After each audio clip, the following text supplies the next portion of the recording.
Specifically, what impacts do you think the gaming industry is going to have on other sectors of the world? So, if you look at the history of the gaming industry itself, the way the actors have actually approached the industry and how they actually compete with each other, it's you can see a lot of examples of very innovative marketing, very innovative thinking in terms of design thinking as well, being a core concept of the industry from a very early element. If you watch interviews from this documentary called High Score, which is on Netflix, there you have the creators of popular games like Donkey Kong, Mario, Pac-Man, how they actually came up with the ideas for the characters that they have. Yeah. You can actually see they really want to get deep into their consumer psyche in terms of what kind of things would appeal to them, what would be more appealing and capture more of the market. And that kind of ideology is the core of how they actually build these games. And this is something that has been new as an idea when it comes to other sources of the industry in terms of, say, Web 2 technologies, in terms of how they build websites, etc. That's a fairly new concept for these industries, but in gaming that has actually existed since the beginning. And it's one example of how things have been much more advanced in the gaming industry, but then adopted by other industries subsequently. So this is one. Then you have other kinds of programming methodology in terms of agile development, which are very prevalent now, but have been kind of existing in the gaming industry for a very long time. They build the base, then they build on top of it, and then they test it on top of that. So it's more around those kinds of aspects. They actually test many different things separately. They build audio separately. They build the design separately. They work on the game mechanics separately, and then they build it all together to create the final product. So that's again another form of working, which has been very common in the gaming industry for a very long time, but picked up by other industries. That sounds expensive as well. Yeah. How large is the industry? So the gaming industry by itself, if you're looking only at game sales and revenues from that, it's around 170 billion in estimate right now. And while that doesn't seem like a large enough number when compared to the recent acquisition by Microsoft for 70 billion for the Blizzard acquisition thing. The reason I feel it's such a low number is because we're only looking at gaming sales. We're not really looking at other forms of revenue that come in from it. Right. In fact, there are games that are made free to play just so they can have a marketing value for certain companies. Right. So we're not really looking at the kind of revenue that brings in. Or the impact it has. Yeah, or the impact it has. And you also have other areas where these industries have certain skill sets which can be used for other areas as well, in terms of, say, movies, music. So you have audio and video capabilities, which most of the creators in the gaming industry have. Yeah. So you can use it for those kinds of projects. You can leverage that for cross industry kind of innovations.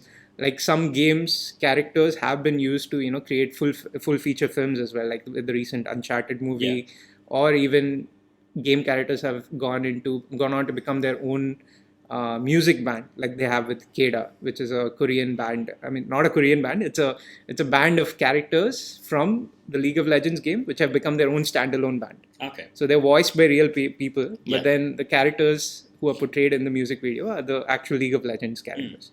So they're a virtual band, basically. And that is a completely new revenue stream as well. That doesn't really come into the gaming industry revenue. Right, okay. So if you look at these kinds of, synergies it's that... categorized as entertainment industry. Yeah, so I've read one particular blog by a venture capital firm called Bitcraft Ventures, where they've actually estimated that if you take all of these synergies into account, the game industry is probably double, if not more, of this estimated value of 170. Yeah. And even at 170 billion... And then it sounds small, to be honest. Yeah. Even at 170, there's still more than the movie and the music industry combined in terms of the overall size of the industry. Really? Okay. Yeah.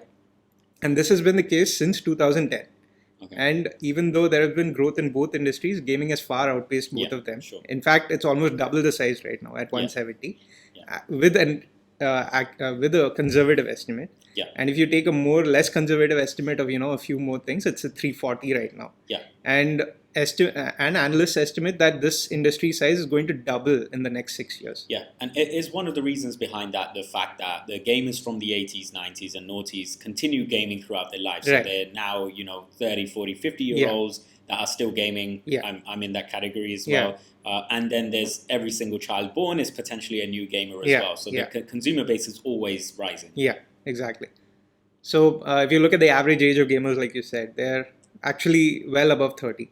If you look at the mean age of gaming, if you look at the demographics as well, it's very even right now. You have as many female gamers as there are male gamers in all the leading markets. And when it comes to the types of games that people play, of course, there's been changes in terms of, PC gaming being more popular at some point, then moving on to consoles and now into handheld platforms, which are more prominent.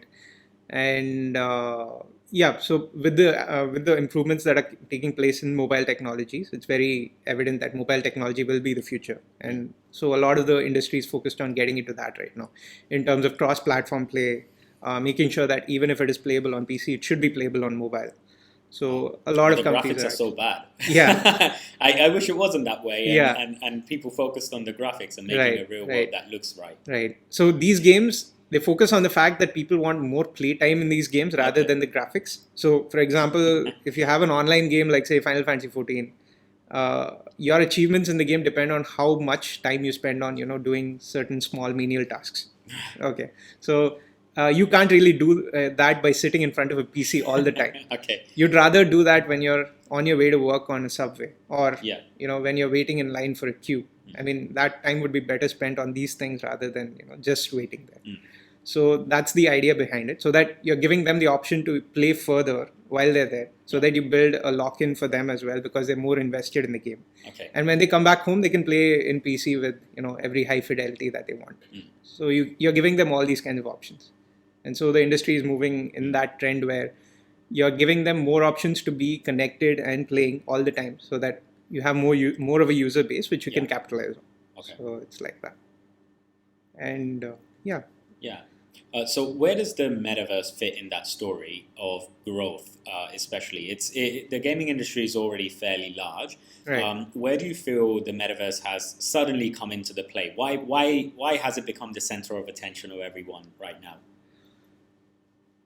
So the term metaverse itself is very misleading, because it's more like a buzzword where you're talking about a new universe where you can do all kinds of different things. But that's something that has existed for a very long time. I mean, gaming has actually, again, used this concept for a very long time in terms of creating entire sprawling virtual worlds where people can, do all kinds of different things. Yeah. The reason why it's caught on more attention right now is because there is a literal shift from 2D to 3D environments in terms of, what it can help achieve. So that spatial element is the big driver for the metaverse right now. In terms of the capabilities of existing hardware, it was only possible to have these kinds of 3D spaces if you had a very powerful graphic card or very expensive systems. But now with the advent of cloud, 5G, and a few other enabling technologies, these worlds are more accessible now. I mean, you can just open an app like, say, Roblox on a desktop, Decentraland on a desktop PC, and run it straight from there. You don't need a graphic card. You don't need anything other than an internet connection and your whatever device it may be. Maybe an iPad, maybe a phone, maybe your desktop PC. So that kind of accessibility is what has actually put it on the map in terms of, what is possible. And once this kind of technology, in terms of this spatial technology, becomes more available, it opens a lot of new other customer experiences. Okay. You can have virtual shops where you walk in and, buy things, what you want. Yeah. You can have virtual concerts where people, go and, see their see their performance face to face, have the option to interact with them, maybe, which has again been, there in some form or the other, in like, say, Twitch, where you pay in bits for, certain kinds of actions. So if you pay like 100 bits, the performer makes it their obligation to do a certain thing. Okay. Maybe laugh out loud or do something even funnier, depending on how much of bits you actually give them. Okay. So these kinds of things have kind of existed, and they are becoming more mainstream in other industries. Yeah. And now when other industries are seeing the potential in the spatial way of engaging with customers, which is not only accessible but also easier to understand and very intuitive. Yeah. It's kind of leading to that traction. So now a lot of industries have also seen a lot of benefit from implementing the other use cases of VR, AR in their day-to-day life and the industry functions. For example, in manufacturing, a lot of the leading engineers in the field actually use AR and VR to actually test out their designs or build some rough sketches in a 3D way. And they've been doing that for a while now. Yeah, they've been doing that for a while. Okay. So all the leaders in the industry already use it, and it's becoming more accessible for other people in the industry as well. Okay, another question. Back in 2004, I used to play The Sims when it first came out. Back then, The Sims had a VR headset at the time. You could play VR and it would lead to the most entertainment that a person could get in The Sims world. The VR headset at the time looked like the VR headsets that we have today. It was white, roundish, like the Sony headset that was recently announced. Why has it taken so long? It's been 20 years and almost nothing has really happened around the space. Fine, so some things have happened, but if we already knew what VR would look like in the future back in 2004, why haven't we been able to do anything better than that so far? What innovation has happened in that 20 years? So was it purely processing power that was needed at the time, which we didn't have, but now we do have, and that was the enabler, or was there anything else that has happened? So there were three main elements. One was the processing power, like you mentioned.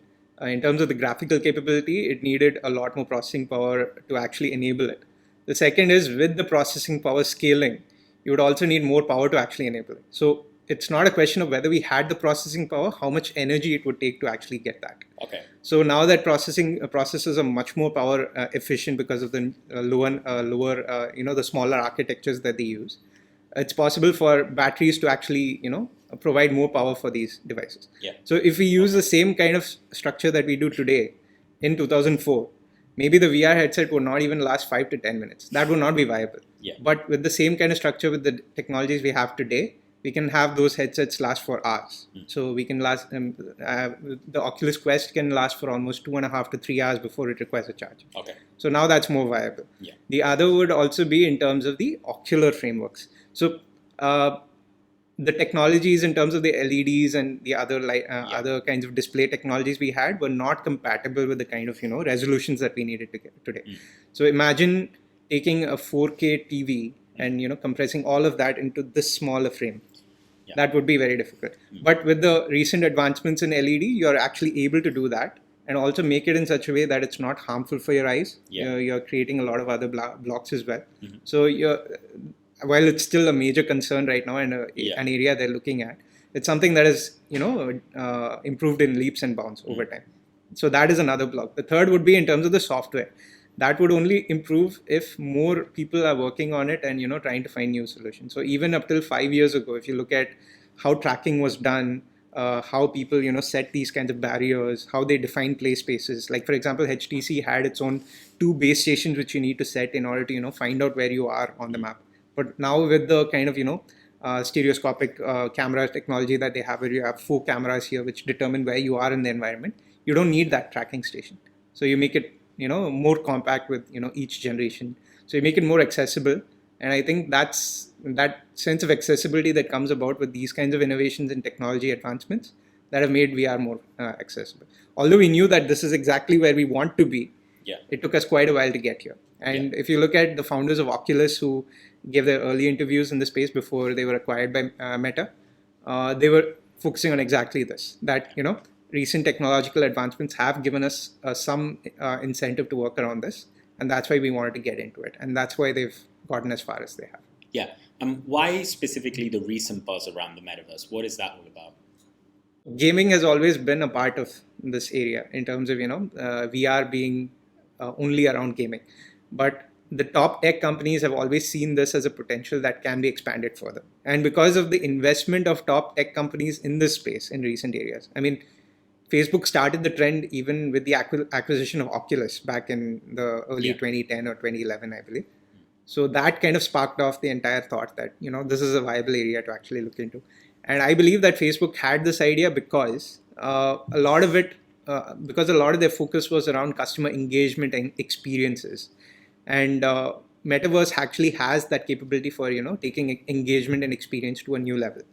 And so it is no surprise that probably Meta, then Facebook, actually had an idea that this is one area to invest into.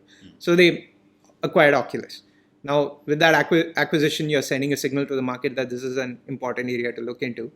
And I think that was what led to the growth of VR as well as a market. Even though there were leaders like HTC, etc., other people got into the fray in terms of PSVR. You have even a Windows mixed reality headset. You have HoloLens coming in. Yeah. More investments going into the industry. You become, and as more investment goes in, more venture capital firms also get into the play.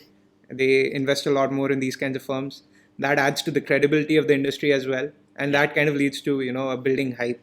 And of course, with the pandemic, it became more evident that these kinds of technologies actually have a lot more weight because of the increasing sales in games, virtual reality platforms. All of that took place during this time. So all of that led to the buzz that is there today around what people know. And of course, there's also the younger generation who's more aware of these kinds of developments, who actually act as proponents for these kinds of industries. So that's another reason. Yeah. So it's like the perfect storm to say. Yeah. So you have people at the top who are very interested in this as an industry, right, who push a bit further down, and then from the bottom as well, you come here. Yeah, okay. Zuckerberg is one main element, yes. So of course, we're still in the dark as to what his plans are for the metaverse in general, although they've made it very public. But the idea I feel behind that is that he wants to change the customer experience entirely to remain still relevant in changing times. If they didn't do it, someone else would have. Yeah. So that's their play right now, and a lot of other competitors are also getting into the play, like Microsoft with its HoloLens, more focused on AR. Then you have other competitors who compete on different spectrums in the VR space. So Meta is looking to be an expert in the hardware side as well as the software, whereas there are other people like NVIDIA who are more focused on hardware, or rather the enabling infrastructure, like in terms of 5G, the processing capabilities. Yeah. Then you have telecom capabilities in terms of 6G, etc. and many other. So it's looking like several industries are working towards this, whether they like it or not. Yeah. And obviously, well, not obviously, but I'm expecting the metaverse or VR in general to affect quite a lot of other industries. Right. And you have some exposure to the healthcare industry specifically from your consulting days. What sort of impacts do you think the metaverse itself specifically will have on the healthcare industry? Right. So this is at a time even before metaverse was actually a term or a concept. So back in 2018, when I started working for the healthcare sales team at HCL, we had clients coming in and asking if this is a viable concept. Can we actually do this with VR? And some of the use cases that we actually came up with during that time was around training surgeons in a virtual environment where they can actually walk around and see exactly what's happening in a particular area in this kind of a situation. That's one. The other would be around virtual appointments with doctors where they actually, talk with you face to face and, see what you're actually going through. So with the kind of medical devices that we have, we can give them the kind of medical data that they need real time. Yeah. So you would just need an Apple Watch, and you can just press something over here. It would start recording your heartbeat, and the doctor can see it live in their VR environment. So that's another. And then you have many other areas around preventive health. You have classes around yoga. You have those kinds of things which are also becoming more prevalent right now. So these are the kinds of use cases where you can actually take the in-person element out of it to actually make it more accessible to a larger audience. So you just need one yoga instructor to actually reach 1,000 people right now with VR, rather than one yoga instructor for 60. Yeah, and so, technically you can reach 1 billion if you wanted to. Yeah, if you're famous enough, that's another thing. Yeah. And it also opens a new revenue stream for the people as well, be the yoga instructors. But it also concentrates the attention to a few specific people that are able to grab that attention, right? Yeah. And sort of creates an environment that ignores everyone else that might be the innovative folk. Yeah. So that is the cannibalization effect. So you have a few people who are more dedicated to this, who can reach a larger audience, but then you're able to reach a larger audience. So you're able to have that end impact in terms of better health outcomes for the population in general. So that is of very big importance to companies like healthcare insurance providers who actually want to reduce the incidence of adverse health effects and those kinds of scenarios. So we're looking at preventive health solutions in that space. many around, data collection and, how people are and those kinds of areas, and how we can actually merge all of that together in the metaverse, make it more accessible in terms of, data management as well. So you don't need to go into a site to actually see your data and then say what you want. All you need to do is go into a virtual environment and then say, press a button, and then you just take away access to your healthcare records. It would be that simple in the future. So it's mainly around those kinds of elements: accessibility, making it more easier to use, and also around all kinds of new use cases which drive down overall cost of healthcare, but while also improving healthcare outcomes. That has always been the mantra for healthcare in the last 30 years or so. It's mainly around better health outcomes at lower costs, and preventing the disease rather than treating the symptoms. So preventing the disease is the main area where they're focusing on right now, because that's the first area. Sure. And one of the other industries that I feel has had the most technological innovation in the past, as long as I have been alive, probably, is definitely the blockchain or the cryptocurrency industry. Right. How do you feel these two industries, the VR/gaming industry and the blockchain industry, how are they related? Do you think they're going to go hand in hand in the future with development? So a big feature of the metaverse is, apart from the spatial environment, it's also the fact that it's permanent, it's persistent, to the fact that anything that you put in the metaverse, be it online, I mean, it's basically the internet with a 3D spatial element. So anything you put in the internet actually stays there forever. So that's one element that we've always been aware of, which is actually translated in this as well. And so blockchain also has the same element. So if you actually have something on blockchain, it actually stays forever as a record somewhere. Maybe it's some transaction that you made maybe 5-10 years ago, but it would still remain as a record there. So it's something that can be traced back to. It'll always have a presence there until it is actually completely removed. I mean, even if you remove all of that particular record of you removing that particular asset will also be there in blockchain. And that particular element of persistence is what makes it a very viable way of building, economical frameworks for solutions around the metaverse. So you have, so for example, in the past, if you were able to make something in the metaverse, like say a drawing or something like that, it would be stored in the server of that particular platform that you use to draw it in. Now, if that server becomes obsolete or people don't really want to get into it anymore, they would eventually shut down the server. That means all the effort that you put into it is lost. So you don't really have any ownership of that. So right now you have the possibility of having a sense of ownership on the things that you make, a sense of permanence as well, if you will. So let's say a very famous celebrity makes a very gaudy item, maybe a shirt or something that you can wear in the metaverse. Now they sell that as an NFT. Anyone who buys that NFT can actually use that data to actually recreate it, if they have a proper framework in place, to another game or another environment as well. So let's say you're buying it now in Roblox, you can actually use it in another game like Final Fantasy 14 or in another virtual environment at home. You can actually put it on display in your virtual home. So you're giving that sense of permanence and reusability, which would be possible in the future through blockchain. So that's why it has more of an element around enabling the financial or the economical aspect of it in terms of ownership. So that sense can actually come into play through blockchain, and that's why it's very relevant for the metaverse right now. So this sounds like it's basically the first time in history that we can associate some real value with digital assets. And we're also in parallel reaching a world where digital assets can be interacted with and experienced on a daily basis. Right. But do you think, in terms of NFTs, do you think it is a temporary recent fad? Or do you think it will continue playing a major role as virtual assets develop in the future? So I feel that it will be a big part in virtual assets in the future, but in terms of the valuations that they have currently, I think they're quite inflated. So in IT, we have this concept called the hype cycle, which was actually developed by Gartner.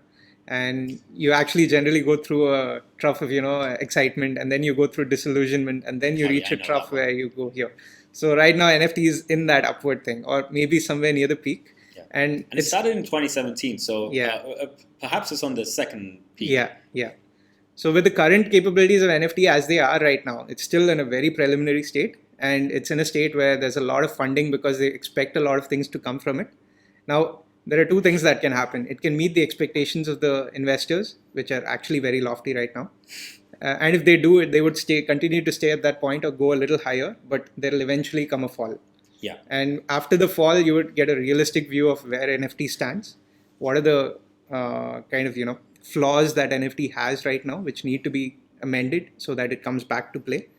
And by then, a lot of people in the industry would already know what the capabilities of NFTs are and how they actually can be used. And the next time when it comes to a trough of rise or a stability, it will not be as high as it is right now. Yeah. So there's definitely going to be that. Yeah. But once it does, it'll become a mainstream tech which is used eventually. Yeah, and I think the key point that I've noticed is the fact that the metaverse industry, being promoted by the Zuckerberg and a few other key individuals that people pay quite a lot of attention to on Twitter and the news, is the fact that the NFT world is also sort of dominated by a lot of celebrities who are trying to make money from their celebrity status. Yeah. And this is, one more outlet that they can continue earning revenue, even after they've retired. So, we've got Gary Vaynerchuk, for example, key figure on YouTube. We've got Kevin O'Leary, Mark Cuban. All of these famous people that we see on TV are now, trying to launch their own NFT or create some sort of value that they see in a form of art that represents some sort of work that they've done. So do you think these key celebrity figures are going to, even if we're in a hype cycle, do you think these guys are powerful enough to push up this hype cycle continuously over a long period of time and make it come to fruition? So in terms of continuous hype, I would say there's always a limit to every industry. I mean, right now the fact is that there's a lot of money that's moving in this space. And a lot of it, I mean, this is just speculation on my part, a lot of that money is actually coming from other areas of blockchain which have experienced growth already. So for example, say Bitcoin. You have an asset that is mostly virtual, but it has a lot of other rules in place as well, depending on where you are. Like, until recently, there have been no real rules around Bitcoin in India, which was only recently announced in the recent budget. So till then, it was completely in the dark for a lot of people there. So now with clearer guidelines there'll be more investments in that area, or there'll be more of an incentive to actually convert those assets into another form. So a lot of the NFT transactions that have taken place of a larger value, like say some YouTuber somewhere buying a 90 million NFT, it's very likely they got the asset in the first place in terms of the monetary thing they needed to acquire that asset through these kinds of other investments. So we need to actually also look at that. So the money that is actually going in is only reflective of how much money is already there in the market. So for example, I mean, if we could look at it from an economical standpoint, it's over here right now because there are a lot of people willing to pay that much from earlier assets. Yeah. But the average that we would eventually reach to will be somewhere lower. Right. And after that, it would kind of reach a place where even with celebrities hyping. So when it reaches a normalization curve and when you actually reach a supply-demand equal kind of situation, it would eventually be at a price point which is lower and more affordable. So I would say even t-shirts by, say, Lionel Messi might be maybe $10 or $20 at some point. But right now, because it's a very new technology which has very few elements of use, it may be priced at, say, 30 million or 40 million. So even then, if you consider that to be the case, even later in the future, there'd be one or two standard editions which may be priced at that particular level. But then the lower ones, which are more accessible for people, will be at 10 to 20. So it'll become that kind of a situation where there'll always be a higher price point which you can always aim for if you have the money, but then there'll be more lower price points you can have. Besides NFTs, I personally feel like the crypto industry's largest innovation has mainly been around the digitization of value itself. So creating digital currencies and no longer having to rely on banks, being able to create formulas that represent inflation or the lack of inflation, and taking that power away from central bankers that tend to mess things up when 2008 crises happen or the Great Recession. Do you feel like the VR and gaming industry specifically doesn't have space for that traditional world of finance, and in fact it promotes a more innovative, more creative world of digital assets that are, as we mentioned early on, an equalizer? The gaming world has always been a point where everyone is pretty much fair, depending on the computer you have, the computing power you have. If you have access, you have the same opportunity as everyone else. So in a world like that, wouldn't it make sense to have an equalizer currency? Your dollar shouldn't mean more than someone else's rubles, for example. Right. I have a feeling that's where the industry is headed. So at least in terms of how assets are managed, they're actually going towards a more decentralized view, because that would mean that irrespective of the platform you're in, you'll be able to use the asset. So that would actually add a lot of value. Once that comes into place, there would be a necessity for a decentralized currency as well, a single standard currency which could be used for all of these platforms. So once that framework is set in place, that would be the situation that comes in. But again, there are many roadblocks that do currently exist towards reaching that state, in terms of the persistence of the current system as well, because it's not going to go down without a fight. So that is going to be a thing to overcome. And I completely agree with that. But when you look at the user base of gamers in general, and you compare that with the user base of general finance or equity investors, pension funds, these people, although there are major overlaps, one is inherently open-minded, it's creative, it's a risk-taking audience. The young people that are part of the metaverse or gaming industry in general. The other side is trying to protect an environment that they've had for the last 50 to 100 years. So narrative-wise, do you not feel the gaming industry is sort of well-suited to become the promoter of this new technology? Okay, again, in terms of risk-taking and aversion, so the gaming industry also kind of mirrors most technologies, where the top players in the industry are not as are risk averse when compared to other people in the industry, for example, like say indie gamers and developers. So there's people who are in the lower end of the spectrum who form a large chunk of the community, who are into these kinds of areas. They want to make open experiences which you can make. They want to make free games which are open source. You can fiddle with them the way you want and make it exactly the way you want.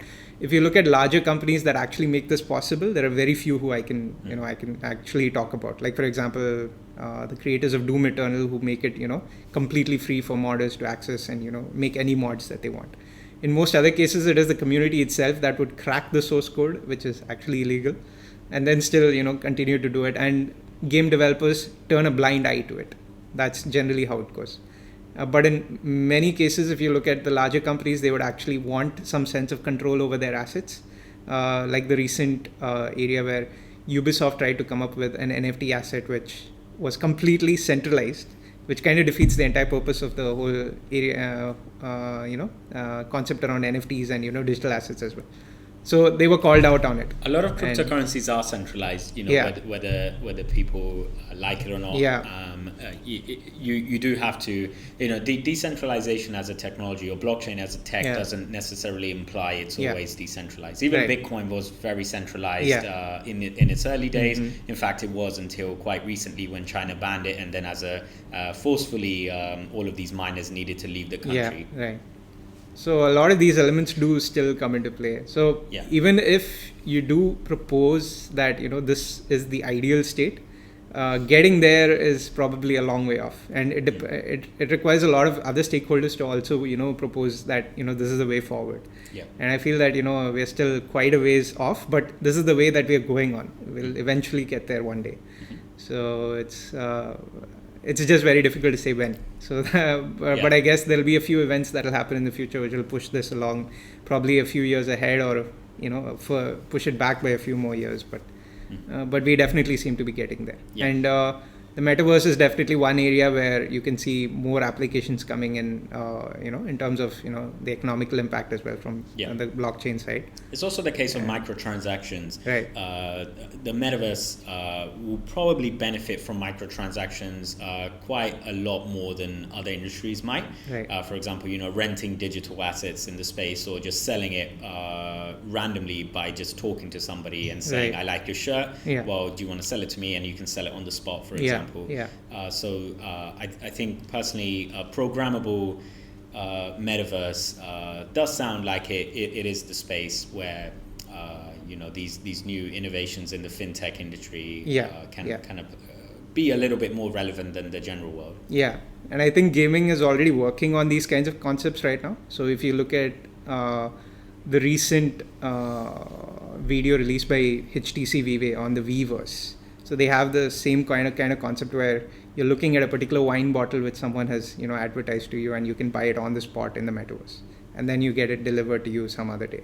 So those are the kinds of concepts that they are working on, and like gaming is a very good use case for that, because in terms of the vast array of digital assets that are there, which you can buy, which you can reuse. So that's one area to start, and I feel that fintech industries would then take it up from there and then apply it to other industries as well. So even when it comes to microtransactions or even gaming transactions, if you look at the early 2000s to 2005, when the App Store and all of those became very prevalent.